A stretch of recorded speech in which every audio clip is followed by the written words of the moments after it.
You know, when we talk about Pakistan's circular debt today, it's no longer just an economic issue. It has become a matter of national security. Why? Because the sheer size of this debt threatens not just the energy sector but the entire stability of the state. To put it in perspective, Pakistan's defense budget this year is around 2.1 trillion rupees. The power sector's secular debt is already close to rupees 1.7 trillion, and the gas sector's debt is even worse at rupees 2.6 trillion.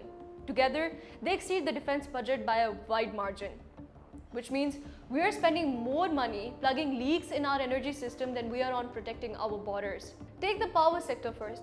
The government officially recognizes rupees 250 billion in principal dues, but there's another rupees 220 billion unacknowledged. Then we have the CPEC power plant. 8,904 megawatts built at a cost of $19.5 billion. That comes with the hefty capacity payments. These payments must be made regardless of how much electricity we actually use. The power division has already warned the IMF that in the fiscal year 2025 to 2026, another rupees 500 billion will be added to the circular debt, while the finance ministry plans to inject rupees 540 billion just to keep the sector afloat. That's half $1 trillion in taxpayers' money simply to prevent collapse. The gas sector is even more alarming. With a circular debt of rupees 2.6 trillion, it is far more indebted than power. Yet, the government has not allocated a single rupee in the budget to reduce this liability. Gas utilities are suffocating, imports are becoming unaffordable, and the imbalance between electricity and gas is widening. If gas supplies collapse, industries will shut down, exports will fall, and households will face crippling shortages. That's not just an energy crisis.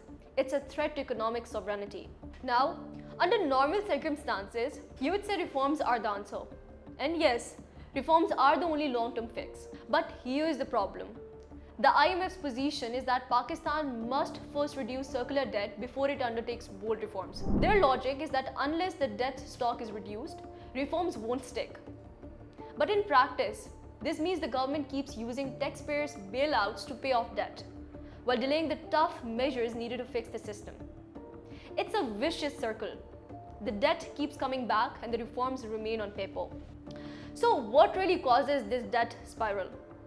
Tariffs set below cost for political reasons, subsidies promised but never fully paid, massive transmissions and distribution losses due to the theft and inefficiency, unsustainable capacity payments to IPPs, over-reliance on imported fuels that expose us to global price shocks, and of course, weak governance. Breaking free from circular debt requires a decisive shift in strategy.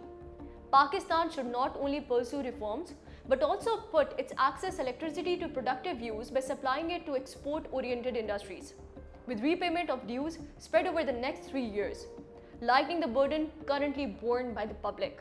At the same time, the government must also renegotiate rigid independent power producer contracts, modernize and restructure loss-making distribution companies, and strengthen governance through digital tools and accountability. Long-term stability will further depend on diversifying the energy mix with renewable and local resources, while also fixing the gas sector by blending the cheap cost of domestic gas with expensive imported liquefied natural gas into one fair price, supported by rationalized subsidies.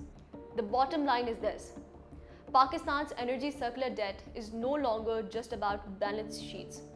It has become a national security challenge.